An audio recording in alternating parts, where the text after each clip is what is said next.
এই বলে কেনিত দু হাত দুপাশে দিয়ে শরীর মোচড়াতে কটমট শব্দ হলো। এরপর আর এক মুহূর্ত দেরি না করে শিব হলো। এদিকে আনায়া দাঁত কটমট করে বিড়বিড় করতে করতেই রুমের আশেপাশে ঘুরতে লাগলো। এই রুমে বসার জন্য আলাদা কোনো সোফাও নেই।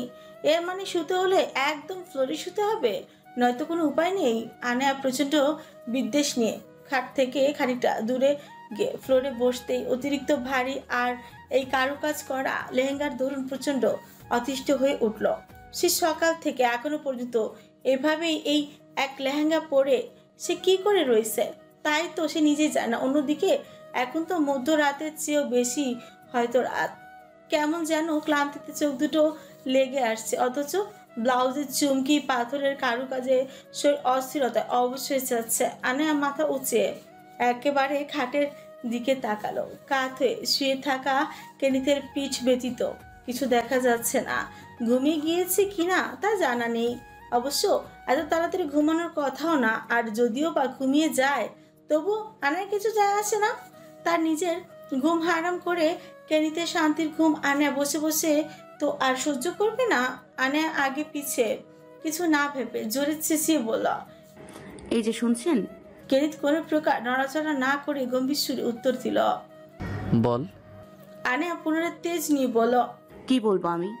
ঘুমানোর জন্য বিছানা দিলেন না তো ঠিক আছে, কিন্তু আনায়া নিজের কথা সম্পূর্ণ শেষ হওয়ার আগেই কেনিত নিজের পাশ থেকে একটা বালিশ নিয়ে আনার দিকে না তাকিয়ে ছুঁড়ে মারল, যা আচমকা আনায়ার মাথা এসে লাগলো। এখন চুপচাপ ঘুমা। আনায়া খানিকটা খেপে গিয়ে বলল, বেশি বোঝেন কেন? আগে আমার কথা শেষ হতে তো দিন। আমি বলছিলাম এসব লেহেঙ্গার চুমকি পাথরের মাঝে আমি আর থাকতে পারছি না। তুলে আনার সময় তো হুট করেই নিয়ে এলেন, এবার দয়া করে একটা নর্মাল ড্রেসের ব্যবস্থা করে দিন। আনার মুখের দিকে পিঠ দিয়ে কাছে শুয়ে থাকা অবস্থাতে কেনিত বলল, সরি, এই মুহূর্তে এসবের কোনো ব্যবস্থা করতে পারবো না। আমার বাড়িতে মানুষ হিসেবে আমি একাই থাকি, সেক্ষেত্রে। কেনিত নিজের কথা শেষ না করে বিছানা হাঁচড়ে নিজের কালো টি শার্টটা নিয়ে পুনরায় আনার দিকে ছুঁড়ে মারল এবং সাথে সাথেই উল্টো হয়ে সে বালিশে মুখ দিয়ে থাকা অবস্থাতে বলল, লাস্ট অপশন হিসেবে ওই টি শার্ট চাইলে পরতে পারিস। এমনিতে আমার কাছে আরও নতুন টি শার্ট রয়েছে, কিন্তু এখন শোয়া থেকে উঠে আবার ড্রেসিং রুমে আমার ঘুম পাচ্ছে। আমি তোর জন্য এত কষ্ট করতে পারবো না, আর তোর ড্রেসের ব্যবস্থা সকালে করে দেব। এখন তুই কি করবি তোর ব্যাপার, কিন্তু আমাকে আরেকবার বিরক্ত করলে সোজা উপরে পাঠানোর ব্যবস্থা করব। এদিকে বালিশের মাঝে মুখ রেখে কথাগুলো তো কেনিত অকপটেই বলে শেষ করলো, কিন্তু আনায়া থামলো না। সে কেনিতের কথা শেষ হতে হতে মুখ ভেঙিয়ে প্রথমে পিড়পিড় করে বলল, সোজা উপরে পাঠানোর ব্যবস্থা করব, আসছে আমার। এই বলে পুনরায় দাঁত কটমট করে বলল, লাগবে না আপনার দয়ার টি শার্ট। দয়া করে বাঁচতে দিয়েছেন এই তো অনেক। আপনি আর আপনার জঘন্য টি শার্ট জাহান নামে যান। এই বলে আনায়া কেনিতে টি শার্টটা দিয়ে ইচ্ছে করে জোরে জোরে ঘষা মাজা করে ফ্লোরটা খানিকটা পরিষ্কারই করে নিল। এরপর সেই টি শার্টটা সরাসরি কেনিতের উদ্দেশ্যে ছুঁড়ে ফেলো। তা কেনিতের গায়ে না লেগে পুনরায় বিছানার কোনায় পড়ে রইল। কালচে ফার্নিচার, কালচে দেয়ালে ঘেরা, চাপ পাশে হলুদ রং এর হালকা আলো জ্বলছে। রুমটা ধীরে ধীরে আয়নার কাছে অন্ধকার হয়ে আসতে লাগলো। বুঝতে পারলো মাথাটা আর চলছে না। এবার ঘুম পুরো, চোখ দুটো বন্ধ হয়ে আসছে। আনিয়া নিজের লেহেঙ্গার অস্বস্তি নিয়েই ফ্লোরে রাখা বালিশে মাথা রেখে কাচুমাচু হয়ে শুয়ে পড়ল। কিছুক্ষণ লেহেঙ্গার জন্য প্রচন্ড অস্বস্তি হলো। একটা সময় তা ঘুমের ঘোরে হারিয়ে ফেলে নিজেই ঘুমের দুনিয়ায় ডুবে গেল। হয়তোবা গভীর রাত, চারপাশে ঘুটঘুটে অন্ধকার, আনার চোখ জোড়া বন্ধ, তাই চারপাশে আলো রইলেও হয়তো এই মুহূর্তের জন্য তার কাছে সম্পূর্ণ তা অন্ধকারই ঠেকবে। কিছুক্ষণ আগেও ফ্লোরে থাকায় শরীর মৃদু ঠান্ডা অনুভব হলেও এখন আর হচ্ছে না। অদ্ভুত রকমের উষ্ণতা হারিয়ে যাচ্ছে আনায়া। নিজের মাথায় কারো হাত বুলিয়ে দেওয়া অনুভব করছে, তবে চোখ খুলে সেই মানুষটিকে দেখার মতো পরিস্থিতি সে নেই। মস্তিষ্কে তার ঘুমের ঘোর নিষ্ক্রিয় হয়ে পড়েছে। তবে হুট করেই ছোট্ট বাচ্চাদের মতো গুটিছুটি হয়ে কারো উন্মুক্ত দেহের বক্ষপিঞ্জরে ঢুকে যাওয়ার চেষ্টাই করলো। অবশ্য সে নিচ থেকে নয়, বরং কোনো বলিষ্ঠ হাত তার দেহকে টেনে নিতেই সে নিজেও তাতে সায় দিল। তবে তার মাথায় হাত বুলানো বন্ধ হতে আনায়া ঘুমের ঘোরে দু একটা শব্দ থেমে থেমে বলতে লাগলো, রেহান, মাথাটা প্রচন্ড ব্যথা করছে, প্লিজ প্লিজ একটু মাথায় হাত বুলিয়ে দাও না। এই বলতে না বলতেই আনায়াকে ঘুম যেন আবারও টেনে হিঁচড়ে ধরলো। তবে কিছুক্ষণের মাঝেই অনুভব করলো সেই বলিষ্ঠ হাতে কেউ তাকে আরো খানিকটা জড়িয়ে ধরলো, সঙ্গে আলতো হাতে মাথায় হাত বুলিয়ে দিতে লাগলো। এদিকে আনায়ারও আর এক মুহূর্ত লাগলো না সম্পূর্ণরূপে ঘুমের দুনিয়ায় তলিয়ে যেতে।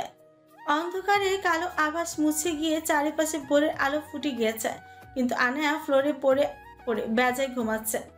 কত রাতে ঘুমিয়েছে তা জানা নেই, কিন্তু আপাতত তার ঘুম আর অন্যান্য দিনের মতো সকাল সকাল ভাঙেনি। তবে আরামের ঘুম আর বেশিক্ষণ স্থায়ী হলো না। আনার ঘুমের মাঝে অনুভব করলো কেউ তার পিছে অনবরত ঠেলাঠেলি করছে। আনায়া ঘুমের মাঝে কপাল কুচকে নড়েচড়ে রাগান্বিত ছুরি পড়লা। এনায়া, ভাগ এখান থেকে, বিরক্ত করিস না, ঘুমাবো। আনায়া নিজের কথা শেষ করতে না করতে আবারও ঘুমিয়ে যেতে নিলে হঠাৎই রাম ধমকে চমকে উঠে সোজা বসে পড়ল। পরে ঘুমাবি, এখন ওঠ। আনা প্রথমে চমকে গিয়ে কেনিতের দিকে কপাল কুচকে খানিকটা সময় নিয়ে তাকিয়ে রইল। হঠাৎই চোখের সামনে কেনিতকে দেখে কিছু বুঝে উঠতে পারছিল না সে কোথায় আছে। তবে কিছুক্ষণের মধ্যেই গতকালের সব ঘটনা মনে এলেই দীর্ঘশ্বাস ফেলল কেনিত। কিন্তু নিজের কার্যক্রম দেখে ওর সকাল সকাল মেজাজটাই খারাপ হয়ে গেল। নিচে ফ্লোরে শুয়ে যখন আনায়া ঘুমাচ্ছিল তখনই কেনিত ওর পিছে পা দিয়ে গুতাচ্ছিল আনায়াকে ঘুম থেকে তোলার জন্য। আনায়া ভেবে পায় না একটা মানুষ কতটা অসভ্য হলে এমন করে। আনায়া নিজের ক্ষিপ্ত চোখে মাথা উঁচে সিজদারা সোজা করে দাঁড়িয়ে থাকা কেনিতকে দেখলো এবং বলতে লাগলো, কি চাই? এমন অসভ্যের মতো কেন করছেন? কেনিতের গম্ভীর মুখখানা একই রইল। সকালবেলায় একদম সেজে গুজে কালো টি শার্ট আর প্যান্ট পরে হাজির হয়েছে, সঙ্গে হাতে কয়েকটা শপিং ব্যাগও রয়েছে। আনার কথা শোনা মাত্রই তাতে কোনো ভ্রুক্ষেপ না করে শপিং ব্যাগগুলো ওর দিকে ছুঁড়ে ফেলো, যেগুলো কিনা তার লেহেঙ্গা আর কোলের কাছে গিয়ে পড়লো। আনা চোখ মুখ কুচকে কিছু বলতে যাবে তার আগেই কেনিত নিজের পকেটে 2 হাত ঢুকে গম্ভীর সুরে বলল, গোসল করে এখান থেকে কোনো একটা ড্রেস পরে নিস, দ্বিতীয়বার যেন একই কথা বলতে না হয়। এত সকালে এগুলো আপনি কোথায় পেলেন? আপনি কি ওসব তোর না জানলেও চলবে, যেটা বলছি সেটা কর। ফ্রেশ হয়ে রান্না করবি। আনা বিস্ফোরিত সুরে বলল, আপনি কি আমায় এখানে কাজের লোক বানানোর জন্য নিয়ে এসেছেন? আমি পারবো না এই সকাল সকাল গোসল করে আপনার জন্য রান্না করতে। এতে চাইলে আমায় মেরে ফেলতে পারেন। এমনিতেও আমার আর বাঁচার শখ নেই। প্রথমে আনার গলার সুর ক্ষিপ্ত রইল ও পরবর্তী কথা শেষ করে দীর্ঘশ্বাস ফেল। এদিকে কেনিত বিরক্তি সুরে বলল, অযথা বকবক করতে থাকা মানুষজন আমার পছন্দ না। আমার ব্যবস্থা আমি নিজেই করতে পারি। এখন তুই তোরটা কর। তোর খাওয়ার টাইপের জন্য যা যা লাগে মোটামুটি সবই এনে দিয়েছি। আমি নিজের রান্নাটুকু এখন নিজেই করে নিই। আমি আর কোনো হেল্প করতে পারবো না। আর হ্যাঁ, এত সকালে তুই গোসল করবি কি না তা তোর ব্যাপার, কিন্তু এমন অপরিষ্কার চেহারা আর জামা কাপড় নিয়ে ভুলেও আমার কিচেনে ঢুকবি না। যেতে হলে গোসল করেই যাবি। অপরিষ্কার লোকজন আবার আমার একটু বেশি অপছন্দ।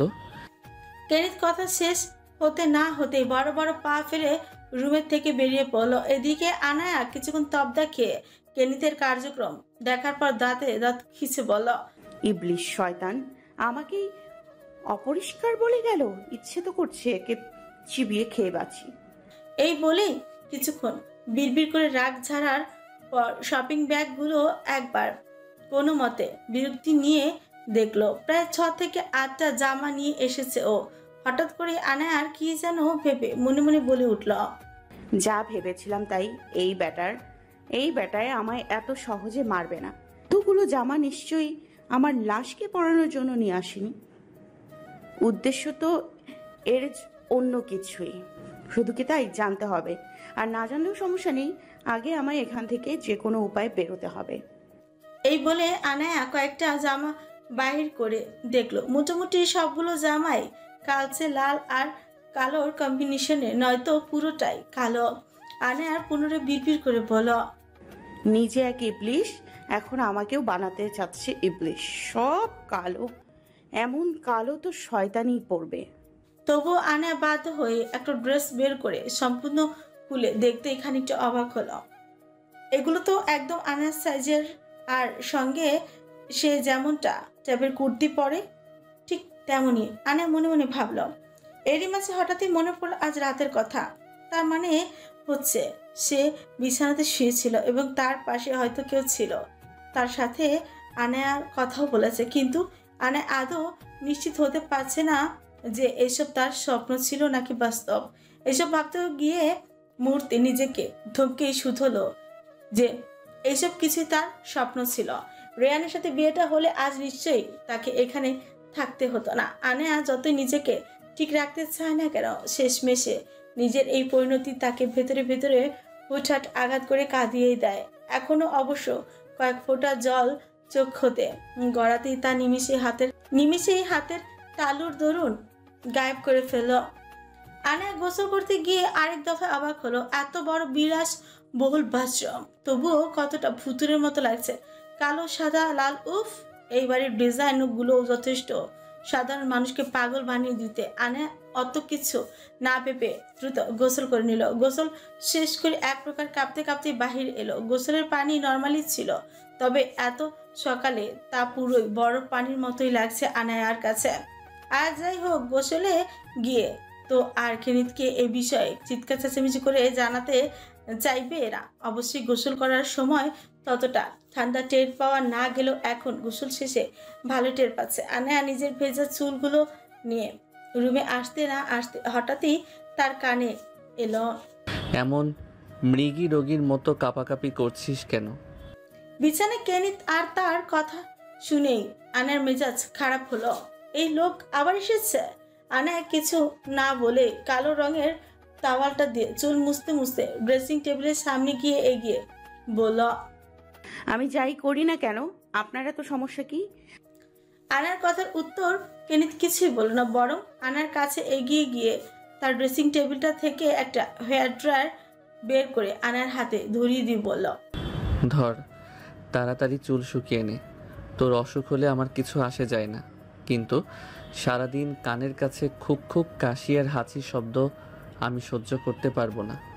এই বলেই কেনিত পাশেই ভাব নিয়ে বুকে হাত গুজে দাঁড়িয়ে পড়ল। অন্যদিকে আনায়া কেনিতের দিকে ক্ষিপ্ত চোখে চেয়ে ওর হাত থেকে জাপটে হেয়ার ড্রায়ারটা হাতে নিল। এদিকে কেনিত হেয়ার ড্রায়ারটা লাইনের সাথে কানেক্ট করে দিয়েছে, কিন্তু আনায়া হেয়ার ড্রায়ারের সুইচ অন করতে গিয়ে ভুলবশত ওর হাত থেকে আচমকায় পড়ে যায়। সঙ্গে সঙ্গে চলতে থাকা হেয়ার ড্রায়ারটা মুহূর্তেই বন্ধ হয়ে যায়। কেনিত আনার কাছে ওকে কিছু না বলেই আগে হেয়ার ড্রায়ারটাকে তুলে পুনরায় চালু করতে গিয়ে দেখলো তা আর অন হচ্ছে না। স্তব্ধ চোখে আনার দিকে তাকাতে আনা ভাবরেশন ভাবে বলতে লাগলো, আমি ইচ্ছে করে কিছু করিনি, ভুলবশত হয়ে গিয়েছে। আর এসব জিনিস একটু দেখে শুনে কেনা উচিত। একদম হকার মাল, 2 টাকার মতো, পরার আগেই ভেঙে যায়। আপনি বরং... আনার কথা শেষ হওয়ার আগেই কেনিত আরো একটা হেয়ার ড্রায়ার বের করে তা অন করে বলল, একদম চুপ থাকবি। এই বলে কেনিত আনার চুলগুলো আগা থেকে রশ্মির মতো করে ধরে শুকোতে লাগলো, যেন মনে হচ্ছে চুল নয় বরং ভেজা পাটের সুতো শুকোচ্ছে। এদিকে আনায়া তড়িঘড়ি করে কয়েকবার মানা করলো, কেনিত শুনল না। নিজের মতো করে কাজ চালিয়ে যেতে লাগলো আর আনায়া হতে লাগলো বিরক্ত। তবে কিছুক্ষণ যেতে না যেতে কেনিত হেয়ার ড্রায়ারটাকে আনার হাতে ধরিয়ে দিয়ে বলল, এখন নিজেরটা নিজেই কর, আমি আর পারবো না। এই বলে কেনিত বড় বড় পা ফেলে অকপটে রুম থেকে বেরিয়ে গেল। অন্যদিকে ব্যাকেলের মতো তাকিয়ে আনায়া কেনিতে যাওয়ার পানে দেখতে লাগলো। এই মানুষটা এমন কেন, পুরো অসহ্যকর। আনায়া মুহূর্তে নিজে চোখ মুখ বিরক্তিতে কুঁচকে পড়ল। আমার জীবনের সবচেয়ে বাজে, শয়তান, অসভ্য, উদ্ভট আর বিরক্তিকর লোক এই ক্যানিত। অভিশাপ দিচ্ছি এই ব্যাটার কপালে এমন বউ জুটুক যাতে দিনে রাতে বউয়ের প্যারাতেই এর জীবন টানা টানা হয়ে যায়। কালো রঙের লম্বা কুর্তি পরে সঙ্গে গলায় কালো রঙের ওনা ঝুলিয়ে নিচে নেমে এলো আনায়া। আশেপাশে তাকিয়ে দেখলো সোফার এক পাশে পায়ের উপর পা তুলে ভাবলেছিন হয়ে ফোন চালিয়ে যাচ্ছে কেনিত। তবে আনায়া খেয়াল করলো কেনিতকে এখন অনেক বেশি গম্ভীর দেখা যাচ্ছে, চোখে মুখে যেন চিন্তার ছাপও রয়েছে। আনায়া সেসবে পাত্তা দিল না। এই বাড়ির কিচেনটা কোন দিকে সেটা খুঁজে দেখাটা জরুরি, কিন্তু আগ বাড়িয়ে কি থেকে কি করে ফেলবে সেই জন্যই কেনিতকে জিজ্ঞেস করার প্রয়োজন মনে করলো। যতই হোক আনায়ার কাছে এই বাড়িটা কেন যেন কেনিতের চেয়েও বেশি অদ্ভুত মনে হয়। সে মনে মনে ভাবছে যখন ও এখান থেকে বেরিয়ে গিয়ে মানুষকে জানাবে যে তাদের শহরের আশেপাশে এমন জায়গা আছে, তখন হয়তো তার কথা কেউ বিশ্বাসই করবে না, উল্টো তাকে পাগল ভাবতে পারে। আনা এইসব চিন্তা ভাবনা ফেলে রেখে কেনিতের দিকে এগিয়ে যেতে লাগলো। আর কেনিত আনায়াকে নিজের দিকে অগ্রসর হতে দেখে ওর দিকে আচমকাই বলতে লাগলো, দূরে থাক, খবরদার আমার আশেপাশে আসবি না। আনায়া মুহূর্তেই থেমে গেল, তবে কপাল কুঁচকে বিরক্তি নিয়ে বলল, আজব তো, আমি কি আপনার আশেপাশে ঘেঁষার জন্য মরতে মরতে থাকি নাকি? এমন অদ্ভুত ব্যবহার না করে এটা বলুন যে আপনার বাড়ির কিচেন কোথায়? আমার খিদে পেয়েছে। নিজে যখন কিছু করবেন না তখন আমাকে তো আমার ব্যবস্থা করতেই হবে, তাই না? কেনিত গম্ভীর মুখে আনার দিকে কিছুক্ষণ তাকিয়ে থাকার পরই বলল, সোজা গিয়ে বামে। এই বলে কেনিত পুনরায় নিজের কাছে মন দিল। এইদিকে আনায়া কেনিতের এমন উদ্ভট ব্যবহার আর ভাব দেখে মনে মনে ভিঙি বলল, এ কি আমার কাজ দেখাচ্ছে বেটা খচ্চর। আনায়া কেনিতের কথা মতো ধীরে ধীরে কিচেনটা খুঁজে নিল, কিন্তু কিচেনে পা রাখতে বিস্ময় মুখ কিঞ্চিত হাঁ হয়ে গেল। জাস্ট একজন মানুষ থাকে এই বাড়িতে, অথচ এটা কিচেন না খেলার মাছ? এত বড় কিচেন, এই লোকটা এমন কি কাজ করে? বাড়িতে তো কোনো সার্ভেন্টও নেই। আর আনায়ার কাছে সবচেয়ে বড় প্রশ্ন হলো, সবার অগোচর এই জঙ্গলের মাঝে এমন রহস্যময় বাড়িটা কে বানিয়েছে? মানে কেনিত তো আর নিজে নিজে বাড়ি বানায়নি, নিশ্চয়ই কোনো ইঞ্জিনিয়ার সঙ্গে কর্মচারীও তো থেকেছে। বাড়িটাও তো ঠিকভাবে দেখা হয়নি, কত আগের বাড়ি কে জানে। যাই হোক, আনায়া এখন আর এগুলো নিয়ে ভাবতে চাইলো না। তবে এখানে কালচে আর লাল কালো রঙের ছড়াছড়ি দেখে আনায়া বিরক্ত হলো। একটা মানুষের শখ নয়, বরং যথেষ্ট পাগল হলে নিজের বাড়িতে ভুতুরে বাড়ি বানিয়ে ফেলে। এদিকে আনায়া কিচেনের ভেতরে গিয়ে দেখলো গুনে গুনে দুটো বড়সড় ফ্রিজ রাখা। এইবার এই বিষয়টি নিয়ে খানিকটা তার ছেলের সাথে হাসলো ও। একজন মানুষ অথচ ফ্রিজ লাগে দুটো, কি বড়লোকি! অবশ্য এসবকে বড়লোকি নয়, ভণ্ডামি বলে। নিশ্চয়ই ক্যানিথ বেটা কালা টাকা কামায়। এইসব বিড়বিড় করতে করতে আনায়া প্রথম ফ্রিজটা খুলতে যেতে হুট করে আচমকা পেছন থেকে তার নামে ধমক শুনে থেমে গিয়ে পেছনে ফিরল। ওই ফ্রিজ খোলার প্রয়োজন নেই। আনায়া কপাল কুঁচকে বলল, কেন? এখন কি আমাকে বাজে কথা না বলে পাশের ফ্রিজ থেকে যা লাগবে তা নিতে পারিস। ওই ফ্রিজে ক্যানেল আর ক্লারার জন্য খাবার আলাদা করে রাখা। আপনার কুকুর হুম। ঢং দেখে বাঁচি না। দেশের কত মানুষ ভাত পায় না, আর এদিকে কুকুরের জন্য নাকি আলাদা ফ্রিজ। আনার তার ছেলের সাথে বলা কথাগুলো শুনে কেনিত বিরক্তি নিয়ে বলল, দেশের মানুষের চিন্তা তোর করতে হবে না, তুই তোর নিজের চিন্তা কর। আর ক্যানেল আর ক্লারা জাস্ট কুকুর না, ওরা আমার। কেনিতের কথা শেষ হওয়ার আগেই আনায়া ফট করে বলতে লাগলো, আপনার বাচ্চা? তা আপনার বউ বুঝি কুত্তারে বিয়ে করেছিলেন, তাই না? মুহূর্তেই কেনিতের চোখ মুখ শক্ত হয়ে গেল, অথচ আনায়া মুখে দিব্যি শয়তানি হাসি। এদিকে কেনিত নিজেকে সর্বোচ্চ স্বাভাবিক রেখে খানিকটা তার ছেলের সাথে বলল, ভুল কিছু বলিসনি, সত্যি কুত্তারই বিয়ে করছিলাম, তবে সেই কুত্তার বাচ্চা ক্যানেল আর ক্লারা নয়। মুহূর্তে আনায়া কিছুটা তবদা খেলেও পুনরায় জিজ্ঞেস করল, মানে আপনি কি সত্যি? সেটা তো তুইই ভালো জানিস। এতটুকু বলে কেনিত আর কোনো কথা না বলে সোজা কিচেন থেকে বেরিয়ে গেল। এদিকে আনায়া চোখ ছোট ছোট করে সঙ্গে কেনিতকে বিড়বিড় করে কিছু গালাগালি করতে করতে চুপচাপ নিজের রান্নায় মনোযোগ দিল।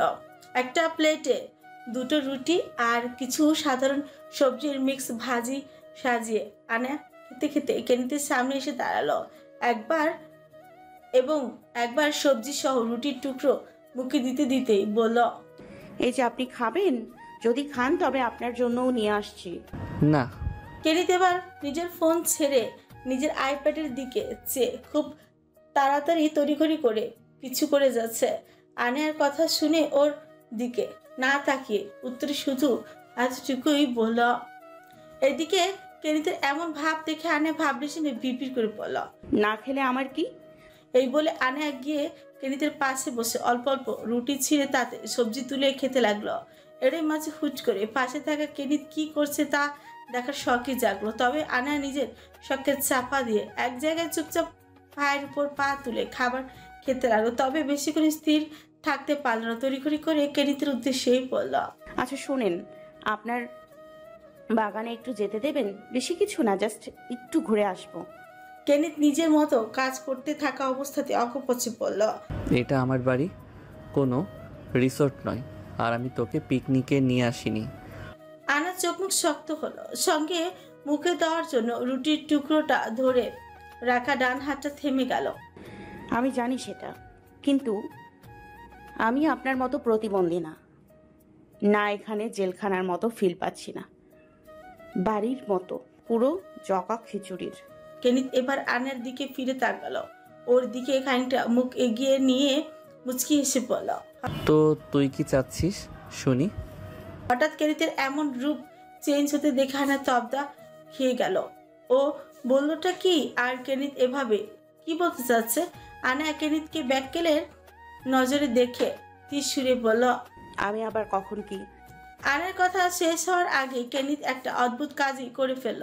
হুট করেই আনার কথার মাঝে আর হাতে থাকা রুটির টুকরোটা মুখে তুলে নিল এবং খেতে খেতে গম্ভীর কণ্ঠে বলল, জঘন্য খাবার বানাস তুই, সরে যা এখান থেকে। এই বলে কেনিত তো পুনরায় নিজের কাজে মনোযোগ দিল, কিন্তু আনা পুরো তবদা খেয়ে থ হয়ে বসে রইল। প্রথমে কেনিতকে ব্যাককেল ভাবা আনায়া নিজেই এখন ব্যাককেল হয়ে গিয়েছে। কিছুক্ষণ বিস্ফোরিত চোখে কেনিতের দিকে তাকিয়ে থাকার পর নিজের হাতের দিকে তাকিয়ে চেঁচিয়ে বলতে লাগলো, অসভ্য লোক, অভদ্র লোক, বলেছিলাম তো খেতে ইচ্ছে হলে আমি নিজেই এনে দিচ্ছি, তা না ছি, আমার হাতেই আমার খাওয়াটাই নষ্ট করে দিল। আনার এমন কথাবার্তা কেনিতের মাঝে কোনো হেলদোল দেখা দিল না দেখে আনায়া শেষে দাঁত খিচে এসব বলতে বলতে সোফা থেকে উঠে গিয়ে রান্নাঘরের দিকে চলে গেল। এদিকে আনায়া চলে যেতে কেনিত মুচকি এসে বিড়বিড় করে বলল, ফায়ার বার্ড। তবে এটা বলা মাত্রই কেনিত মুহূর্তে চোখ মুখ পুনরায় গম্ভীর করে ফেলল আর নিজেকে বারবার সচেতন করতে চাইল নিজের প্রত্যেকটা ছোট বড় পদক্ষেপ নিয়ে। এরই মাঝে ফুট করে আজ রাতের কথা মাথায় এলো। আনায়া তখন প্রচন্ড ঘুমে আসক্ত, অন্যদিকে ছিল কেনিত সজাগ, চারপাশে পিঠপথ নীরবতায়। কিছুক্ষণে বিছানায় কেনিত এপাশ ওপাশ করলো, কিন্তু ঘুম আসছে না। হঠাৎ এটা কোন রোগে ধরলো কে জানে। এমনিতে অবশ্য এটা রোগ নয়, কারণ কেনিত হলো রাত জাগা পাখি, অন্ধকারই তার ভালোবাসা কিংবা ভালো লাগা।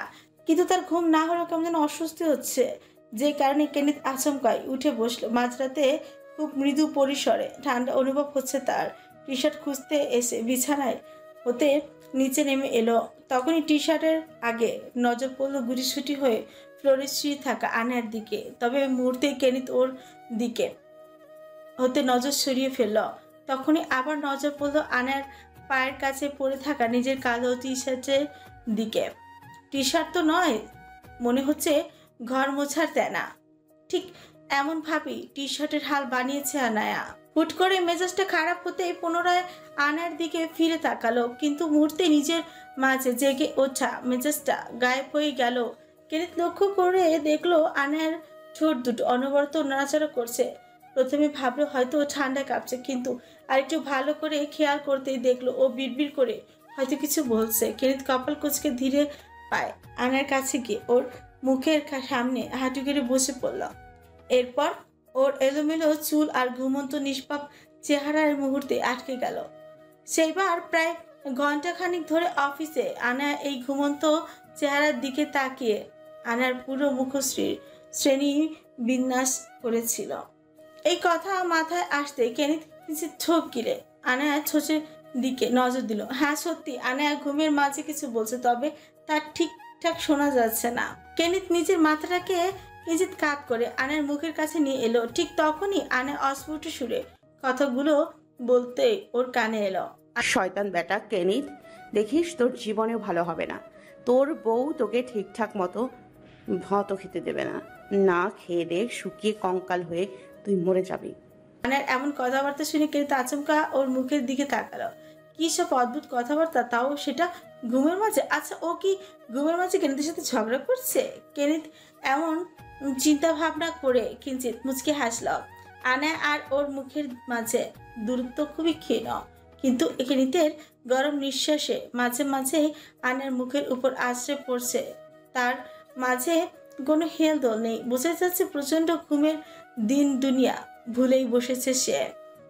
এরই মাঝে কেনিত আনার ঠোঁটের দিকে তাকিয়ে থাকতে থাকতে আচমকা নিজের মুখটা পাশে সরিয়ে নিয়ে দীর্ঘশ্বাস ফেলল এবং সরাসরি বসে থেকে উঠে দাঁড়িয়ে রুম থেকে বেরিয়ে যেতে অগ্রসর হলো। কিন্তু কয়েক কদম এগোনোর পর পুনরায় আনার কাছে ফিরে এসে কিছুক্ষণ ছোটনভাবে দাঁড়িয়ে থাকলো আর আনার দিকে তাকিয়ে রইল এক নজর। কি যেন ভাবতে না ভাবতে হুট করে আনাকে খুব সাবধানে কোলে তুলে নিল। এরপর আনাকে বিছানায় শুয়ে দিয়ে নিজেও আনার পাশে শুয়ে পড়ল। অতঃপর আনার মাথায় হাত বুলিয়ে দিতে দিতেই আনাকে নিজের বলিষ্ঠ হাতে টেনে নিতে আনা অনায়াসে কেনিতের উন্মুক্ত বক্ষস্থলের মাঝে গুটিসুটি হয়ে এগিয়ে গেল। তবে হুচ করেই তখন আনা আর কেনিতকে রেহান ভেবে নিজের আবদার রাখায় কেনিত বিন্দুমাত্র রাগ করেনি, বরং দীর্ঘশ্বাস ফেলে ঘুমন্ত আনার আবদার পূরণ করেছে। পুরো 1 ঘন্টা ধরে একইভাবে আনার মাথায় হাত বুলিয়েছে আর ওকে নিজের বলিষ্ঠ 2 হাতে নিজের বক্ষস্থলের সাথে আগলে রেখেছে। পুরো সময়টা একবারের জন্য নিজের চোখ জোড়া দীর্ঘ সময়ের জন্য বন্ধ করেনি। তবে সেই সঙ্গে মাথার মধ্যে চালিয়ে সে নানান চিন্তা ভাবনার খেলা। সেই খেলা অবশ্য একটা সময় পর কেনিত তার নিজের উপরই উত্তর পেয়েছে। আর সেই কারণেই কেনিত ভোর হওয়ার আগেই আনাকে পুনরায় ঘুমিয়ে সাবধানে খুব ফ্লোরে শুয়ে দিয়েছে। আর এদিকে এত কিছু হওয়ার পরও এইসব কিছু আনার কাছে অজানাই রয়ে গেল। অবশ্য আনার যদি এরই মাঝে জেগেও গিয়ে কোনো সিনক্রিয়েট করতো, তখন হয়তো কেনিতের রূপটাও ভিন্ন হতো। পুরো ঘটনা পুনরাবৃত্তি মস্তিষ্কে করে কেনিত সর্বশেষে দীর্ঘ শ্বাস ফেলল এবং নিজের চোখ মুখ অনেকটাই গম্ভীর করে আর শক্ত করে নিজের উদ্দেশ্যে বলতে লাগলো, কেনিত, your life has now completely turned into a fiery game, যেখানে সামান্য আবেগ অনুভূতি তোকে সম্পূর্ণরূপে হারিয়ে দিতে পারে। So be careful and stay focused on what you truly want. প্রায় অনেকক্ষণ সময় পার হওয়ার পরও যখন আনা ফিরে এলো না, তখন কেনিত নিজের কাজকর্ম সব থামিয়ে কপাল কুঁচকে কিচেনের দিকে তাকালো। ড্রয়িং রুমে থেকে অবশ্য কিচেন সরাসরি দেখা যায় না। কেনিত আর দেরি না করে কিচেনে গিয়ে দেখলো সেখানে আনা নেই। সেখানে থেকে বেরিয়ে যেতে নিলেও আর বেরিয়ে এলো না, বরং ফ্রিজ খুলে কিছু মাংস স্টেক করে ক্যানেল আর ক্লারার উদ্দেশ্যে যেতে লাগলো। কিচেন থেকে বেশ খানিকটা দূরে ক্যানেল আর ক্লারার থাকার জায়গা।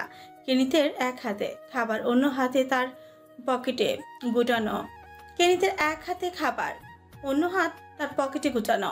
শিরদাঁড়া সোজা করে বড় বড় পা ফেলে হেঁটে চলেছে, কিন্তু একটা সময় গিয়ে হুট করেই কেনিত থেমে গেল। আচমকা পাশে ফিরে অন্ধকারের দিকে তাকিয়েই বলল, তুই এখানে কি করছিস? হঠাৎই অনাকাঙ্ক্ষিত গম্ভীর কণ্ঠস্বর অন্ধকার হতে চমকে কেউ বেরিয়ে আসতে লাগলো। একটা সময় আনা ইতস্তত চেহারা নিয়ে কেনিতের সামনে এসে দাঁড়িয়ে মুচকি হেসে বলতে লাগলো, আমি তো একটু আপনি বাইরে যেতে দেবেন না, তাই বাড়িটাই ঘুরে ঘুরে দেখছিলাম। কেনিত আনার দিকে কিঞ্চিত কপাল কুঁচকে কিছুক্ষণ তাকিয়ে থাকতে থাকতে আনা যতটা পারলো নিজেকে স্বাভাবিক করে ফেলল। অন্যদিকে কেনিত তার কুঁচকে থাকা কপালটা স্বাভাবিক করে বলল, এখানে ঘুরে ঘুরে দেখা যাবে এমন কিছু তো আমি দেখছি না। যাই হোক, তোর যেটা ভালো মনে হয় কর, কিন্তু ভুলেও আমার রুমে যাওয়ার চেষ্টা করবি না, নয়তো সেটা তোর জন্যই খারাপ হবে। আনা কেনিতের কথা মনোযোগ দিয়ে শুনে কয়েকবার চোখে পাপড়ি ঝাপটিয়ে বলল, ঠিক আছে ঠিক আছে, আমি কেন আপনার রুমে যাব শুধু শুধু? আচ্ছা আপনি কি আচ্ছা আপনি কি কোথাও যাচ্ছেন? হুম। কেনিতের গম্ভীর কথা শুনে আনেহা ঘাড় উঁচিয়ে বলল। কোথায়? কেনিত পুনরায় গম্ভীর কণ্ঠে জবাব দিল। ক্যানেল আর ক্লারাকে খাবার দিতে। আনেহা খানিকটা মুখ ভেঙিয়ে বলল। ও আপনার ওই আচ্ছা আচ্ছা, বাদ দিন, আমিও যাই আপনার সাথে। ইচ্ছে? কেনিত এই কথা বলেই আর এক মুহূর্ত দেরি না করে পুনরায় তার উদ্দেশ্যে রওনা দিল। অন্যদিকে পেছনে দাঁড়িয়ে থাকা আনায়াও কেনিতের যাওয়ার পানে কিঞ্চিত মুচকি হেসে কেনিতের পেছন পেছন যেতে লাগলো। ও মা আ জাস্ট শাট আপ। কেনিতের ধমক শুনে আনায়া নিজের চিৎকার দিতে থাকা মুখটা নিজ হাতে চেপে ধরল। তবে কিছুক্ষণ চুপ থেকে পুনরায় বিস্মিত চোখে কেনিতের দিকে তাকিয়ে বলতে লাগলো। এগুলো কুকুর নাকি বাঘ ভাল্লুক এত বড় বড়? এদিকে আনায়ের কথা নিমিষেই থেমে গেল, সঙ্গে আচমকা ও কয়েক পা পিছিয়ে গেল। কেননা ওর অমন চিৎকার শুনে শান্ত হয়ে বসে থাকা ক্যানেল ক্লারা হুট করে ডাকাডাকি করতে লাগলো। এতেই আনায়ার কলিজার পানি শুকিয়ে গিয়েছে। একে তো বড়সড় দেখতে, তার উপর এমন কালো কুচকুচে। আনায়ার মতে এমন কুকুর তো নিমিষে জ্যান্ত মানুষ খেয়ে ফেলতে পারবে। এদিকে কেনিত আনায়ার কার্যক্রমে কোনো পাত্তা না দিয়ে ক্লারা আর ক্যানেলের সামনে খাবার দিয়ে শান্ত হতে বলল। এরপরই তার পাশেই রাখা রকিং চেয়ারে হেলান দিয়ে বসে চোখ বুঝলো। অতঃপর ক্যানেল আর ক্লারার উদ্দেশ্যেই বলতে লাগলো। ওকে দেখতে কেমন লাগে? কেনিতের কথা পেছনে দাঁড়িয়ে থাকা আনায়া না বুঝলেও ক্যানেল আর ক্লারা কেনিতের কথায় জোরে জোরে ডেকে সাড়া দিতে লাগলো। এদিকে আনায়া আবারও খানিকটা চমকে কয়েক পা পিছিয়ে গিয়ে কেনিতের দিকে তাকাতেই দেখলো কেনিত তার দিকেই তাকিয়ে মুচকি হাসছে। এদিকে আনায়ার প্রথমে এই হাসির অর্থ বুঝতে না পেরে কপাল কুঁচকে পেল। তখনই আনায়ার উদ্দেশ্যে কেনিত বলতে লাগলো। ওরা তো বলছে ওদের নাকি তোকে পছন্দ হয়েছে। আনায়া কিঞ্চিত তবদা খেয়ে বলল। আরে কি মানে তোর মাংস খেতে ওদের কোনো অসুবিধা নেই? কেনিতের কথা শুনে আনায়া বিস্মিত চোখে চেয়ে বলল। খাটের উপর বসে বসে আইপ্যাডের দিকে চেয়ে কপাল কুচকে অনবরত কি না কি করে যাচ্ছে। অন্যদিকে আনায়া বারান্দা হতে নিচের বাগানে কিছুক্ষণ উকিঝুঁকি দিতে তড়িৎ রুমের ভিতরে এসে কেনিতের উদ্দেশ্যেই বলতে লাগলো। আপনার মতো আপনার বাগানের গাছ ফুলগুলোও তো ভারী অদ্ভুত, বিশ্বাস করুন।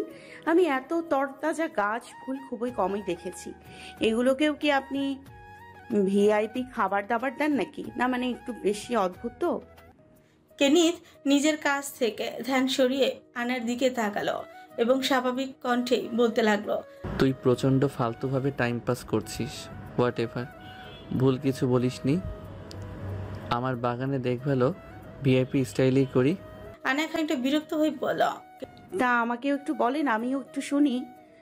তোর শুনে কাজ নেই, ওসবের সাধ্য তো নেই। আসছে টাকার গরম দেখাতে। এখানে টাকা নয়, কলিজার পানি লাগবে, সঙ্গে হাড় হাড্ডির গুঁড়ো। মানে?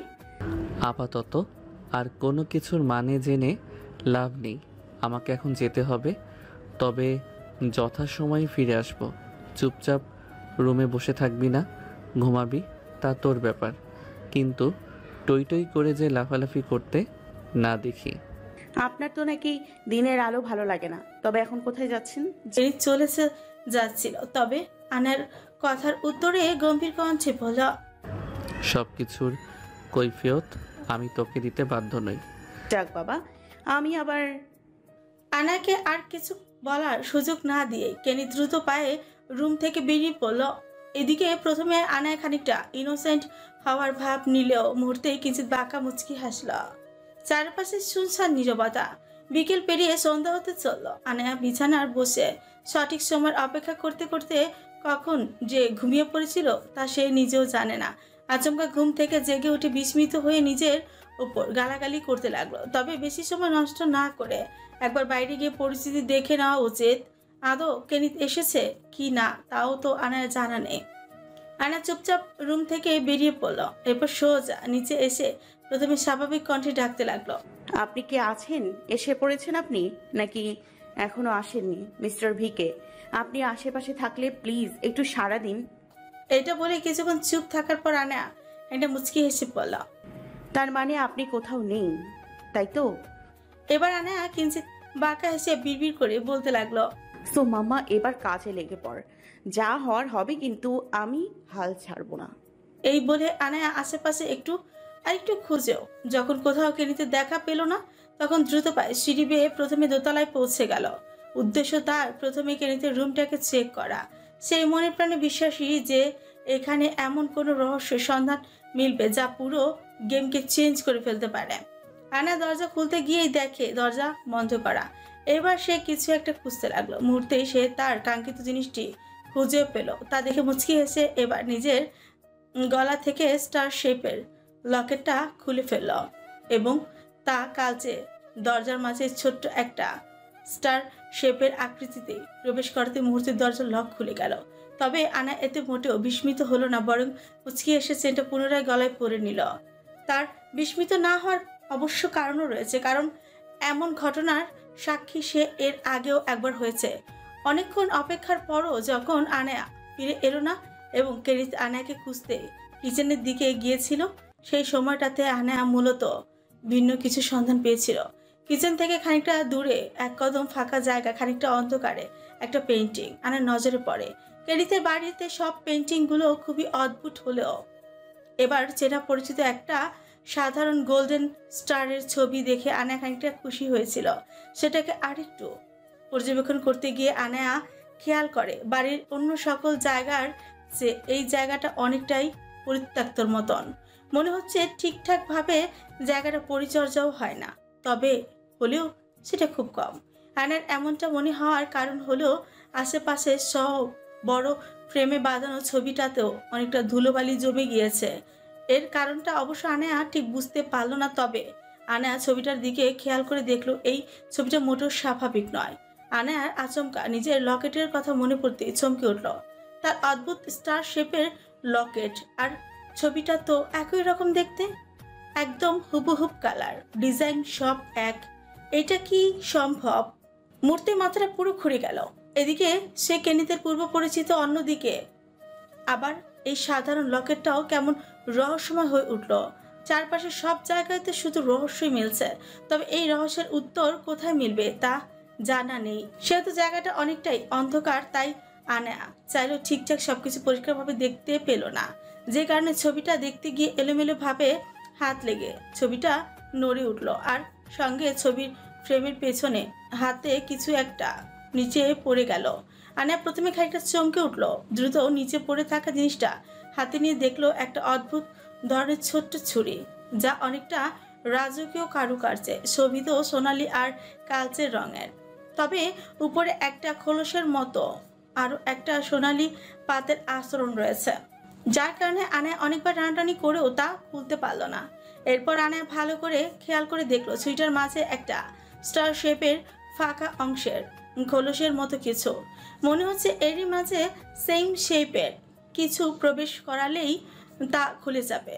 আনা কিছুক্ষণ কপাল কুঁচকে জিনিসটা দেখার পর তড়িৎ নিজের লকেটটা বের করে ছুরির ঠিক জায়গায় বরাবর স্টারটা প্রবেশ করানোর সঙ্গে সঙ্গে তা বাউন্স করে খুলে গেল। এত ধারালো ছুরির আনার খানিকটা বিচলিতই হলো। তবে আনা এই বিষয়টি দেখে প্রথমে যতটা বেশি অবাক হয়েছিল তার চেয়েও বেশি খুশি হয়েছিল, কারণ এটা দেখা মাত্রই তার মাথায় খেলে গিয়েছিল নতুন ভাবনা। অবশ্য আনা অনেক আগে থেকে এমন কিছুর প্ল্যান করেছিল, আর কিছুই হোক বা না হোক আনার মতে পৃথিবীর সব সমস্যার একটা না একটা সমাধান রয়েছে।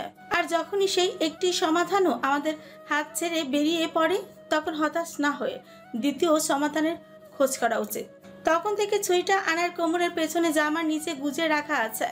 আর এখন আনার দরজা খোলা মাত্রই খুব দ্রুত কেনিতের ঘরে প্রবেশ করলো। রুমের সাইজটা দেখে আনার মাথা চক্কর দেওয়ার মতো অবস্থা। আগেরকার রাজা বাদশাদেরও মনে হয় এমন বিলাসিতার শৌখিনতা করেনি। এক রুমে যেন ফুটবল খেলার মাঠের সমান, অথচ রুমে খুব সামান্য জিনিসপত্র রাখা। বিশাল বড় খাট আর কিছু সামান্য ফার্নিচার। একপাশের দেয়ালে শুধু ছোট্ট বড় পেন্টিং ঝুলিয়ে রাখা, আবার অন্যদিকে পুরো দেয়ালের সাথে আঁকা বিশাল বড় বড় দুটি চোখ, এবং যার আশেপাশে নানা ফুল লতাপাতার কারুকার্যে ঘেরা। সেই চোখ জোড়ার দিকে আনা আচমকায় তাকাতে বুকের মাঝে হাত চাপড়ে ঢোকিল। মনে হচ্ছে চোখ দুটোই তাকে সম্পূর্ণরূপে ঘিরে খাবে। আনায়া প্রথমে ভেবেছিল চোখ দুটো কেনিতের হয়তো, কিন্তু পরে খেয়াল করলো এই চোখ জোড়া কোনো মেয়ের হয়তো।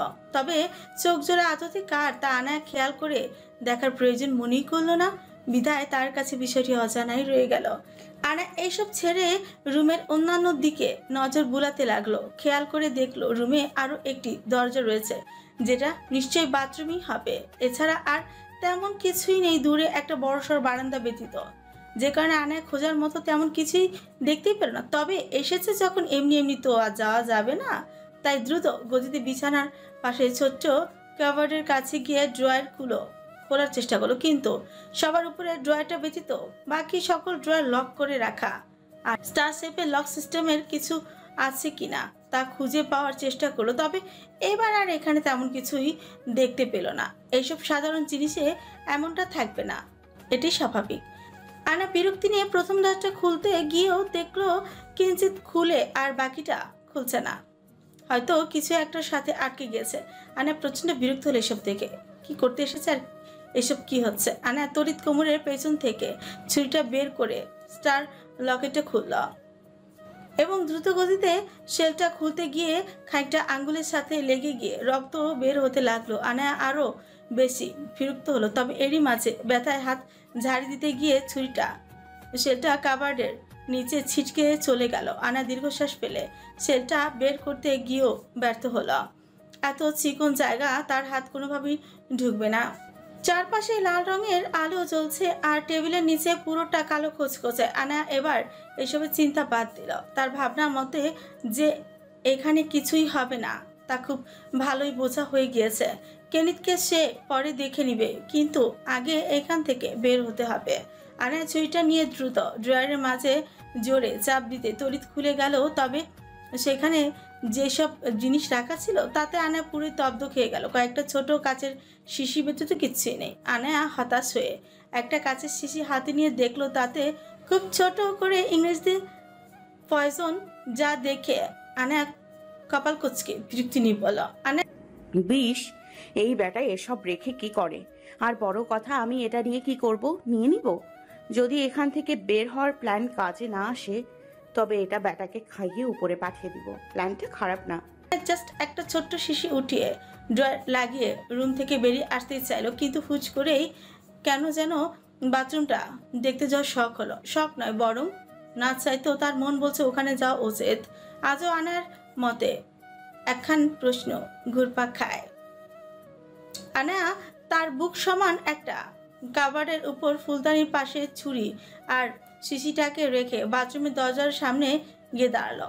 এরপর একটা দীর্ঘশ্বাস ফেলে দরজা খোলা মাত্র চমকে উঠলো। পা বাড়িয়ে 2 কদম যেতে না যেতেই ওর চারপাশে চোখ বুলিয়ে নিতেই ওর হাত পা সহ পুরো শরীর কাঁপতে লাগলো।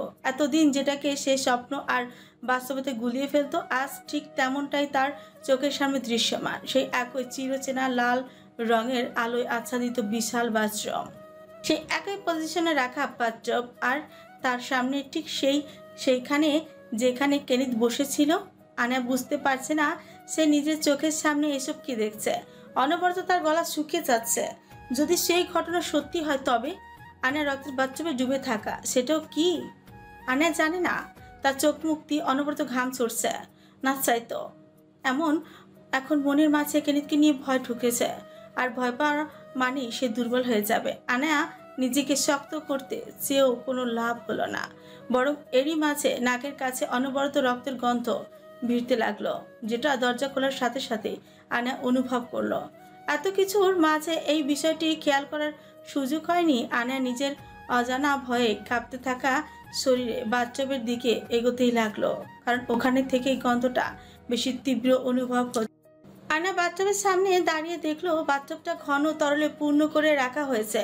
বাথরুমের লাল আলোতে তরলটা দেখতো একদম কালচে দেখাচ্ছে। আনা কাপা কাপা হাতে নিজের হাত এগিয়ে তরলের মাঝে খানিকটা আঙুল চুবিয়ে তার নিজের নাকের কাছে এনে শুকতে ওর মাথা ঘুরতে লাগলো। হাত পা অবশ হয়ে যাবে এমন অবস্থা। তড়িৎ অন্য হাতে নিজের মুখ চেপে যত দ্রুত সম্ভব সেখান থেকে বেরিয়ে আসতে চাইলো। এখানে আর এক মুহূর্ত থাকলে আনা আর সজ্ঞানে থাকতে পারবে না। আনা নিজের সর্বশক্তি প্রয়োগ করে এক প্রকার ছুটতে লাগলো, প্রথমে বাথরুম হতে আর পরবর্তীতে সোজা রুম থেকে বেরিয়ে পড়লো। এরই মাঝে না দরজা লাগানোর সুযোগ হলো, আর না তা সেই চুরি আর শিশিটা তার হিমোফোবিয়ার জন্য অতটুকু সময় যে ওখানে সজ্ঞানে থাকতে পেরেছে, এটাই তো অনেক। আনায়ার শরীর এখনো ঠিকঠাকভাবে কাজ করছে না, অনবরত মাথা চক্কর দিচ্ছে। এই মুহূর্তে আনায়া আর কোনো কিছু না ভেবে দ্রুত বাড়ির সদর দরজার পৌঁছে গেল। সেখানেও স্টার শেপের ডিজাইনটা খুঁজে পেল। আনায়া জানা ছিল এমনটাই হবে। হাঁপাতে থাকা আনায়া কিঞ্চিত মুচকি হাসল, তবে এই হাসি দীর্ঘস্থায়ী হলো না। নিজের গলা হতে লকেটটাকে দরজায় ঠিক সঠিক স্থানে প্রবেশ করিয়েও কোনো লাভ হলো না। আনায়া পুনরায় একই কাজ করলো, তবে কোনোভাবেই দরজা খুলল না। এটা দেখে অস্থির হয়ে উঠল, সঙ্গে মনের ভিতর ফিরতে লাগলো আতঙ্ক, ভয়। সে এটা কোথায় এসে পড়েছে? কেনিত আদতে কি তাই তো সে বুঝতে পারছে না। বিষের বিষয়টি না হয় মানা যায়, কিন্তু ওসব এত এত রক্ত। আনায়া দরজার প্রচণ্ড গতিতে ধাক্কাধাক্কি করতে লাগলো। কোনো প্রকার সন্তোষজনক ফলাফল না পেয়ে অস্থিরতায় কাতর হতে লাগলো। চোখের কোণায় পানি জমতে শুরু করলো। আনায়ার এক মুহূর্ত এখানে থাকার ইচ্ছে নেই। কেন যেন তার শুধু এটাই মনে হচ্ছে, কেনিতকে সে যেমন সাধারণ পাগল ভেবেছিল তা নয়, কোনো ভয়ঙ্কর। আনায়ার আর ন্যূনতম ভাববার মতো অবস্থা নেই। আনায়া দরজা থেকে সরে এসে পুনরায় ড্রয়িং রুমের দিকে ছুটল, শুধুমাত্র এই আশায় যে কিছু না কিছু বের হওয়ার উপায় তো পাওয়া যাবে। আনায়া প্রচণ্ড অস্থিরতার সঙ্গে হাঁপাতে লাগলো। ছুটতে ছুটতে সোফা সহ আশেপাশে সব জায়গায় রিমোট খুঁজতে লাগলো। বেচারির মাথায় নেই যে আদৌ রিমোট এখানে পাবে কিনা, কিন্তু আপাতত জান প্রাণ লাগিয়ে সন্ধান চালাতে লাগলো। মাঝে মাঝে আতঙ্কে চোখ হতে আপনি পানি ঝরতে লাগলো। আনা তড়িৎ নিজের হাতের সাহায্যে মুছে নিল, কিন্তু নিজের ব্যর্থ চেষ্টা করাটা সে আর থামালো না। এরই মাঝে হুন্য হয়ে ছুটতে থাকা আনায়া যখন সুইমিং পুলের একদম পাশ হতে অতিক্রম করতে যাচ্ছিল, ঠিক তখনই আচমকা তার পায়ে এক আকস্মিক টান পড়ে। আনায়ার অস্থির মস্তিষ্ক অনুভব করলো যে কেউ সজোরে পানি হতে আনায়ার পা ধরে খিচে পানিতে টেনে নিচ্ছে। আর ধারণা মতে ঠিক এমনটাই হলো। আনায়ার সোজাসুজি ঠিকঠাক ভাবে কিছু বোঝা কিংবা করে ওঠার আগেই নিজের ভারসাম্য হারিয়ে পানির মাঝে আছড়ে পড়ল। মুহূর্তের মাঝে আনায়া যখন সম্পূর্ণ পানির নিচে তলিয়ে গিয়ে ছোটাছুটি করতে লাগলো, তখনই সেই পানির নিচে থাকা মানবের অস্তিত্ব অনুভব করলো।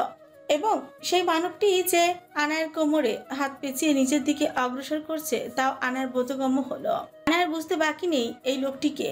তবে অন্যান্য বারের মতো যেমন কেনিতের কার্যক্রম তার রাগ হয়, এবার ঠিক তেমন কিছু হচ্ছে না। আনায়ার মাঝে শুধু এবার কেনিতকে নিয়ে আতঙ্ক বিরাজ করছে। প্রায় কিছুক্ষণ সময় পর্যন্ত কেনিতের দরুন আনায়াকে পানির নিচ থাকতে হলো, যার ফলে একটা সময় পর ওর শ্বাস নিচে নিতে কষ্টও হতে লাগলো। অন্যদিকে কেনিত যে আনায়ার কোমর শক্ত করে পেঁচিয়ে নিজের দিকে অগ্রসর করছে, তা আনায়ার বোধগম্য হলো। কাছে বদ্ধ করে রেখেছে তা আনায়ার কাছে দৃশ্যমান। অনেকবার নিজের হাতের সাহায্যে কেনিতের কাছ থেকে ছাড়া পেতে চাইলেও কোনো লাভ হয়নি। ঠিক যখন আনায়ার অবস্থা করুণ হতে লাগলো, ঠিক তখনই কেনিতের পাশার মন গড়ল এবং সে আনায়াকে সহ নিজেও পানির উপরে উঠে এলো। কাঁধ পর্যন্ত দুজন পানিতে ডুবে রয়েছে, শুধু দুজনের মাথাটা পানির উপর দৃশ্যমান। আনায়া চড়ে চড়ে হাঁপিয়ে কয়েকবার শ্বাস নিল। এরপর খানিকটা স্বাভাবিক হতেই কেনিতের দিকে নিস্তেজ চোখে তাকিয়ে দেখলো কেনিতের ঠোঁটে কিঞ্চিত মুচকি হাসি ঝুলছে। এমন সিচুয়েশনেও কেনিতের মাঝে কোনো হেলদোল নেই। কেনিতের বাহুর মাঝে আবদ্ধ আনায়া মুক্ত হওয়ার জন্য নিজের হাতের সাহায্যে ছুটোছুটি করতে করতে করুণ সুরে বলতে লাগলো, ছাড়ুন আমায়, ছাড়ুন বলছি। কে আপনি? আপনার পরিচয় কি? সত্যি করে বলুন প্লিজ। আমায় প্লিজ মারবেন না। আমি আপনার কি ক্ষতি করেছি? আমি তো আপনাকে কোনোদিনও চিনতামও না, আগে কখনো দেখিও। তবে কিসের প্রতিশোধ নিতে চান আপনি? আপনি আনায়া আরো কিছু বলার জন্য উদ্বেগ হওয়ার আগে কেনিত আনায়াকে নিজের আরো কাছে একটু টেনে নিল এবং ধীরে সুরে মুচকি হাসতে হাসতে বলতে লাগলো, তাহলে এতক্ষণে মরণের ভয় ঢুকেছে? খুব তো সাহস দেখাচ্ছিলি, বারবার নিষেধ করেছিলাম কিন্তু একবারও আমার কথা শুনিসনি। এছাড়া নিজেকে প্রচুর চালাক ভাবাটা ছিল তোর সবচেয়ে বড় বোকামি। তবে আফসোস আমার একটাই, খুব কঠিন কিছু সাক্ষী তোকে আজই হতে হবে, কারণ এবার তাড়াহুড়োটা করতে তুই আমায় বাধ্য করেছিস। আনার মুখ চুপসে গিয়েছে। আচমকা তার মনের ভয়টা হুহু করে বেড়ে চলেছে। তবে এবার কেনিতের হাব ভাবে কোনো কেন যেন তার চিন্তা ভাবনা আকস্মিক পরিবর্তন হতে লাগলো। তার মন প্রাণ বলছে কেনিত তাকে নয় বরং তার পরিবার কিংবা খুব কাছের কারো ক্ষতি করতে চায়। হঠাৎ এমনটা মনে হওয়ার কারণ আনা নিজেও জানে না, আনার নিজেরও অজানা। তবুও সে কেনিতকে এই বিষয়ে সতর্ক করতে চাইলো, সেই সুযোগ আর হলো না। বরং তার আগে কেনিত আনায়াকে আরো খানিকটা শক্ত করে পেঁচিয়ে সোজা পানির অতলে ডুব দিল। পানি স্বচ্ছ হলেও গভীরতা অনেক। আনার দম আটকে রয়েছে। অন্যদিকে কেনিত অকপটে আনায়াকে নিয়ে পানির আরো গভীরে তলিয়ে যাচ্ছে। একটা সময় পর আনার চোখ ঝাপসা হলো, সঙ্গে তার দমও ফুরিয়ে আসতে লাগলো। ঠিক সেই মুহূর্তে কেনিত আনায়াকে নিয়ে সুইমিং পুলের একপাশের দেয়ালের মাঝে গোল আকৃতির বড় গর্ত দিয়ে অন্য পাশে প্রবেশ করল। আনায়া নিজের করুণ অবস্থায় ঠিকভাবে কিছুই করতে না পারলেও এমন অদ্ভুত জিনিস দেখে আনায়া প্রচণ্ড বিস্মিত হলো। তবে তার দম আচমকা ফুরিয়ে যাওয়ার ফলে অনেক বেশি পানি খেয়ে শ্বাস আটকে ফেলল। এমন একটা সিচুয়েশন তৈরি হয়েছে যে আনায়া সামান্য ছটফট করতে পারছেন। অতঃপর এক গাদা পানি নাক মুখ দিয়ে প্রবেশ করার পর কেনিত আনায়াকে নিয়ে নিজের বাড়ির সেই সিক্রেট অংশে প্রবেশ করল। কিন্তু চারপাশটা ঠিকঠাক ভাবে চোখ বুলিয়ে নেওয়ার আগে আনায়া সম্পূর্ণ সেন্সলেস হয়ে পড়ল। তারা তারা ঠিক কতক্ষণ পর আনায়ার জ্ঞান ফিরল তা আনার জানা নেই। মাথাটা প্রচন্ড ভার হয়ে আছে। মাথার ভেজা চুলগুলো বিধ্বস্তভাবে এলোমেলো, ভেজা কাপড় শরীরের সাথে লেপটে খানিকটা শুকিয়েও গিয়েছে। আনায়া নিজের ভারী ভারী চোখের পাতাগুলো একবার কোনো মতে খুলছে তো আবার কখনো তা নিমিষে বন্ধ হয়ে যাচ্ছে। অবশ্য তার সেন্স নিজে ফেরেনি, বরং তার নাম ধরে বারবার কারো ডাকাডাকিতে জ্ঞান পুরোপুরি ফিরেছে। আনায়া নিজের নিস্তেজ চোখের পাতা দুটো ধীরে ধীরে খুলতে লাগলো। শরীরটা এত বেশি নিস্তেজ ঠেকছে যে তা বলার বাইরে। আনায়া কোনো মতো চারপাশে তাকিয়ে দেখার চেষ্টা করলো। কেমন অদ্ভুত বিশাল একখানা জায়গায় কি সব অদ্ভুত জিনিসপত্র। দূরে সেই সুইমিং পুল, চারপাশে লাল নীল আলোর সমারোহ।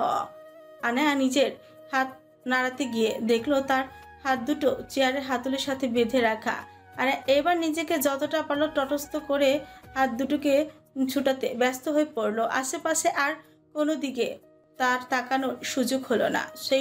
ঠিক সেই মুহূর্তে কারো কণ্ঠস্বর শুনতেই পেলাম।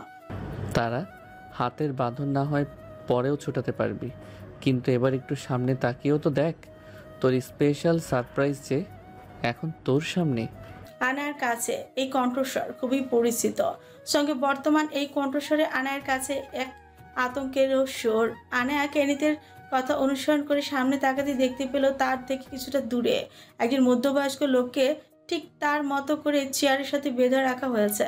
লোকটিকে আনায়া প্রথমে অজ্ঞান ভাবলো, পরবর্তীতে খেয়াল করে দেখলো লোকটি প্রচণ্ড নিস্তেজ হয়ে পড়েছে, যে কারণে মাথা নিচু করে চোখ বন্ধ অবস্থায় খুবই ধীরে ধীরে নিঃশ্বাস নিচ্ছে। এছাড়া লোকটির মুখে শরীরে কী সব যেন লেগে রয়েছে। আনায়া ভালো করে লক্ষ্য করতেই মনে হলো লোকটিকে মারধর করার ফলে বিভিন্ন জায়গায় রক্ত ছড়িয়ে ছিটে রয়েছে। এটা দেখে আনায়া আকস্মিক চমকে উঠল। সঙ্গে মাথা নিচু করে চোখ বুজে বসে থাকা লোকটিকে আচমকা তার খুব পরিচিত একজন মনে হলো, যে লোকটা আনায়ার বর্তমান দুনিয়ার সবটাতেই বিরাজ করে। আনায়া প্রচন্ড বিস্মিতর সাথে পাশে তাকাতে বড়সড় দেহের কেনিতকে দাঁড়িয়ে থাকতে দেখতে পেল। কেনিতের হাতে একটা প্লায়ার্স, যেটিকে সে অনবরত লক করে যাচ্ছে এবং আনার দিকে তাকাতে বিস্তৃত বাঁকা হাসছে। এই প্রথম হয়তো কেনিতকে আনার এত বেশি ভয়ঙ্কর মনে হচ্ছে। তার হাসিটাই যেন শরীরে আরো বেশি আতঙ্কের শিহরণ জাগাচ্ছে। আনার মাঝে কেনিতকে নিয়ে আতঙ্ক আর সেই মধ্যবয়স্কী লোককে এইখানে এই অবস্থায় দেখে প্রচন্ড বিস্ময় জাগিয়েছে। আর আনার এই বিস্ময় কাটার আগে কেনিত আচমকা মাথা নিচু করে জিমিয়ে থাকা লোকটার মাথার চুল মুষ্টি করে ধরে শক্ত করে তার মাথাটা সোজা করল। আর ঠিক মুহূর্তে আনায়ার সামনে লোকটির বিধ্বস্ত রক্তাক্ত চেহারাটা স্পষ্ট হলো, যা দেখা মাত্রই আনায়ার মুখ আকস্মিকভাবে উন্মুক্ত হলো, সঙ্গে অস্পষ্ট স্বরে মুখ হতে বেরিয়ে এলো, বাবা।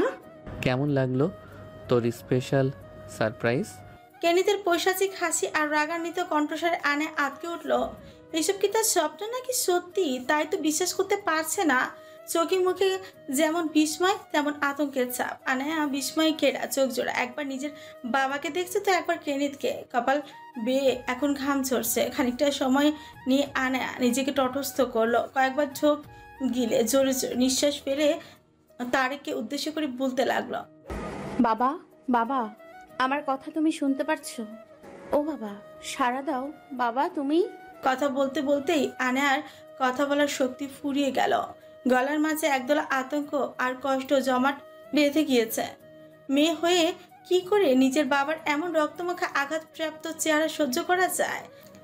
তারেকের ঠোঁটের এক পাশ হতে অঝরে রক্ত গড়াচ্ছে। নিস্তেজ শরীরে নিস্তেজ চোখের পাতাগুলো বহু কষ্ট করে পুরোপুরি খুলছে না। চোখ আর গালের পাশে রক্ত লেগে রয়েছে। সঙ্গে তারেককে দেখে মনে হচ্ছে যেন সে আনায়ার ডাকে সাড়া দিতে চেয়েও পাচ্ছে না। যা দেখে আনায়ার চোখে আচমকা জল জমে উঠল। দাঁত দিয়ে ঠোঁট চেপে নিজেকে কোনো মতে আটকে কেনিতের দিকে তাকে অনুনয় করে বলতে লাগলো, কেন করছেন এসব? দোহাই লাগে আপনার, অন্তত আমার বাবার সাথে কিছু করবেন না। আমার বাবাকে ছেড়ে দিন। আপনার যত রাগ, যত ক্ষোভ, যত প্রতিশোধ নেয়ার সবকিছু আমার সাথে নিন। প্রয়োজনে আপনি আমায় নির্দ্বিধায় মেরে ফেলুন, আমি কিচ্ছু বলবো না। তবু আমার বাবাকে কষ্ট দেবেন না প্লিজ, উনি অসুস্থ। শেষের কথাটুকু আনায়ার ক্রন্দনরত সুরে খানিকটা চিৎকার করে বলল। ঠিক তখনই কেনিত তারেকের চুলের মুষ্টিটাকে আরেকটু শক্ত করে ধরে ঘাটটাকে একদমই সোজা করল এবং আনার উদ্দেশ্যে বলতে লাগলো, না, তোকে মেরে ফেলার জন্য তো আমি তোকে এখানে নিয়ে আসিনি। তুই মরলে সব কাহিনী শেষ। যে কষ্টটা আমি পেয়েছি সেটা তুই কি করে পাবি? আর নিজের বাপের জন্য এত ন্যাকা কান্নার কোনো প্রয়োজন নেই। এসব তোর বাপের প্রাপ্য। আর এই সিচুয়েশনের জন্য শুধুমাত্র তুই দায়ী, আর কেউ নয়। নিজের বাপের কপালে এইসব তুই নিজেই টেনে এনেছিস। এই বলে কেনিত একটা পৈশাচিক কাণ্ড করতে উদ্যোগ হলো। সে তারেকের মাথাটা ছেড়ে দিয়ে তারেকের পাশে হাঁটু গেড়ে বসে পড়ল। আনার দিক হতে সম্পূর্ণ উল্টোমুখী হয়ে তারেকের মুখের দিকে তাকে অদ্ভুতভাবে মুচকি হাসল। যে হাসি ঠোঁটে এক ভাষা প্রকাশ করলেও কেনির চোখের ভাষা যেন ছিল ভয়ঙ্কর কিছু। এইদিকে আনার কিছু বুঝতে পারছে না। কেনিত সেখানে বসে বসে কি করছে তাও ঠিকঠাক দেখা যাচ্ছে না। আনা অস্থির হয়ে পড়ল। সে কয়েকবার জোরে জোরে নিঃশ্বাস ফেলার পর কেনিতকে ডাকতে লাগলো আর তারেককে ছেড়ে দেওয়ার অনুরোধ করতে লাগলো। আর কেনিত শুধু আনার কথা শুনে কিছুটা সাইড হলো, যাতে আনায়া তার বাবা আর কেনিত উভয়কে ঠিকঠাক দেখতে পারে। কেনিতের হাবভাব আনায়া ঠিক বুঝতে পারছে না ও কি করতে চাইছে, তাও তার মস্তিষ্কের আন্দাজের বাইরে। এরই মাঝে কেনিত তারেকের ডান হাতের কনিষ্ঠ আঙ্গুলটাকে এক হাত ধরে অন্য হাতে থাকা ধারালো প্লাসটাকে আঙ্গুলের দিকে এগিয়ে নিয়ে যেতে লাগলো। আনায়া কেনিতের কার্যক্রম দেখে স্তব্ধ হয়ে পড়ল। ও অস্থিরতায় বারবার ঢোক গেলছে, আর একবার নিজের বাবাকে তো একবার কেনিতকে বিস্ময়ের চোখে দেখছে। এদিকে তারেক খানিকটা মাথা কাত করে কাঁপতে কাঁপতে আতঙ্কিত চোখে নিজের আঙুলের দিকে চেয়ে রয়েছে। যেহেতু তারেক পুরোপুরি সুস্থ নয়, সেহেতু এখনো সে শারীরিকভাবে পুরোপুরি সক্ষম নয়, সঙ্গে তার বাক শক্তিও স্পষ্ট নয়, যে কারণে তার সাথে খুব খারাপ কিছু হলেও স্পষ্ট সুরে চিৎকার করা ছাড়া তার করার মতো আর কিছুই নেই। কি করতে চাইছেন?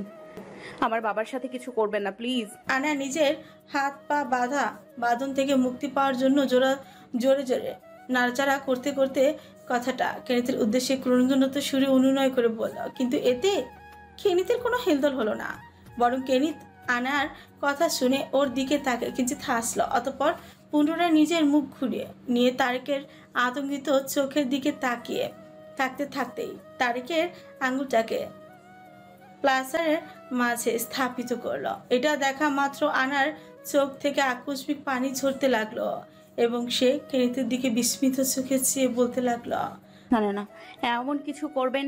আনার কথাটুকু আর সম্পূর্ণ হল না, বরং তার আগেই কেনিত নিজে সর্বশক্তি প্রয়োগ করে প্লাসার জোরে চাপ দিতেই তারেকের তাজা রক্তযুক্ত কাটা কনিষ্ঠ আঙুলটা সরাসরি ফ্লোরে ছিটকে পড়ল। বাবা! এটা দেখা মাত্র আনায়া আকস্মিক তার জোরে চিৎকার করে স্তব্ধ হয়ে পড়ল। তার পুরো শরীর অনবরত কাঁপছে, বিস্ময় ঘেরা চোখ জোড়া হতে অনবরত পানি ঝরল। নিজের বিস্মিত চেহারার উন্মুক্ত মুখটা আর বন্ধ হচ্ছে না। আর না সে সেখানে হতে একটা শব্দ বের হওয়ার মতো শক্তি রয়েছে তার। অন্যদিকে চোখের সামনে নিজের হাতের আঙুলটাকে ছিটকে পড়াটা তারেকের নজর হতেও এড়িয়ে গেল না। ঘটনাটা এত দ্রুত ঘটায় তারেক প্রথমে আনার মতো বিস্ময়ের চোখে এমন কাণ্ড হতে দেখলেও মুহূর্তেই যখন তার মস্তিষ্ক সক্রিয় হয়ে উঠল তখন সে প্রচণ্ড ব্যথা ছটফট করতে লাগলো, সঙ্গে তার অস্পষ্ট ভাষায় চিৎকার করতে লাগলো। কিন্তু এত কিছু তো কেনিতের মনে কোনো আলাদা অনুভূতি তৈরি হলো না। তার যেন তারেক আর কানায়ার এই কষ্ট দেখে শান্তি হচ্ছে, কিন্তু এই সামান্য শান্তিতে তো কেনিতের মন বলবে না। সে পৈশাচিক শান্তি আরো বেশি উপভোগ করতে চায়, যে কারণে সে শুধু একটা আঙুল কেটেই থামলো না, বরং একে একে ডান হাতের আরো 4টি আঙুল নির্দ্বিধায় কেটে ফেলল। দ্বিতীয়বার একই কাজ করার পর আনায়া আবারও নিজের বাবার জন্য ছটফট করে কেঁদে ভাসালো। নিজের বাবার এমন করুণ অবস্থা নিজ চোখে দেখার মতন মানসিক কিংবা শারীরিক শক্তি আর জোগালো না। আনায়া ধীরে ধীরে নিস্তেজ হয়ে পড়লো তারেকের অমন ছটফটানি আর বিভৎস হৃদয় বিদারক চিৎকারে, যেই কারণে আনায়া একটা সময় তীব্র কষ্টে ছটফট করতে করতে নিজের বাবার হৃদয় বিদারক করুণ পরিণতিকে নিজের চোখের সামনে ভাসমান স্মৃতি বানিয়ে জ্ঞান হারালো। আনায়া চেয়ারের মাঝে চোখ বুজে অজ্ঞান হয়ে ঝুলে পড়তে তারেক নিজের সকল ব্যথা উপেক্ষা করে আনার দিকে ইশারা করে মুখ নাড়িয়ে অস্পষ্টভাবে কি যেন বলতে লাগলো, সঙ্গে নিজের কাটা হাত নাড়িয়ে আনার দিকে তাকে উত্তেজিত হতে লাগলো। জীবনে যে যত অপকর্ম করুক না কেন, একজন বাবা নিজের শেষ সময়েও নিজের আগে সন্তানের কথাই ভাবতে বাধ্য। আর যেমনটা তারেকের সাথে হচ্ছে, এক সময় হয়তো সে অনেকের সাথে অন্যায় করেছে, নিজের সন্তানকে হয়তো নিজের আক্রোশের শিকার বানিয়েছে, কিন্তু শেষ জীবনে একটু হলেও তার অপক্রমের তিক্ত অনুভূতিতে সে অনুশোচনা করেছে। নিজের মেয়েদের এত যত্ন আত্মি ভালোবাসে, সেও হয়তো বাকিটা জীবন ভালোই হয়ে থাকতে চেয়েছিল, কিন্তু ভাগ্য তাকে সে সুযোগ দেয়নি। যত যাই হোক, যার যার কর্মফল একদিন সবাই ভোগ করবে, হয়তো এটাই সেটা পরকাল, কিংবা ভাগ্য বেশি খারাপ হলে তার দুনিয়ায় ভোগ করতে হয়। আর হয়তো তারেকের ভাগ্যে একটু বেশি খারাপ ছিল, বিধায় এখন তার কর্মফল বিভৎসভাবে দুনিয়াতে ভোগ করতে হবে। আজ অবশ্য তারেকের সেই স্বপ্নের কথা মনে হচ্ছে। অনেক আগে থেকেই আনায়াকে নিয়ে সে অদ্ভুত সব স্বপ্ন দেখত, যার ফলে সে বাস্তবের আনায়া আর তার স্বপ্নের আনায়াকে গুলিয়ে ফেলত। সবসময় তার স্বপ্নের মূল গল্পই ছিল আনায়ার হাতে তার ধ্বংস। আজ কেন যেন মনে হচ্ছে সে আজকের দিনের জন্যই হয়তো আগামভাবে সে স্বপ্নগুলো দেখেছিল। কেনিত সরাসরি তারেককে নিজের পরিচয় না দিলেও তারেক খুব ভালো করেই কেনিতকে চিনে ফেলেছে। অবশ্য তার কল্পনার বাইরেও ছিল যে এই ছেলে আবারও কোনো দিন এভাবে ফিরে আসবে, তাও কিনা তার মেয়ের জীবনের সাথে পুনরায় জড়িয়ে। তারেক আজ নিজের পরিস্থিতির জন্য আনায়াকে সরাসরি দোষারোপ না করলেও কোনো না কোনোভাবে যে সব কিছুকেই পুনরায় সংযুক্ত আনায়াই করেছে, আর যে কারণে ধরা যায় তারেকের স্বপ্নের অর্থ ভুল কিছু ছিল না। আনায়ার জন্যই তাকে এবার নিজের কর্মফল দুনিয়াতেও ভোগ করতে হবে। কেনিত তারেকের এমন হাবভাবে নিজের কাছে স্থগিত রাখলো এবং তারেককে ইশারা মতো পেছনে ফিরে আনার অবস্থা দেখে হঠাৎ সবকিছু ফেলে দাঁড়িয়ে পড়ল। আনার দিকে এগিয়ে গিয়ে ওর হাতে পায়ের বাথরুমগুলো খুলে দিল এবং খুব দ্রুত নিশ্চের শরীরে আনায়াকে পাজাগুলো তুলে নিয়ে আনায়ার বিধ্বস্ত অচেতন মুখের দিকে তাকে মুচকি এসে বিড়বিড়িয়ে পড়ল, আমি তো তোকে পুরো পিকচারটা লাইভ দেখাতে চেয়েছিলাম, কিন্তু তুই তো জাস্ট ট্রেলারই সহ্য করতে পারলি না। ইটস ওকে, আমি না হয় তোর জন্য পুরো পিকচার ভিডিও করে রেখে দেব, এরপর না হয় দুজনে মিলে একসাথে দেখব। ওকে বেবস? ভি ভি ভি ভা- ভা- ভান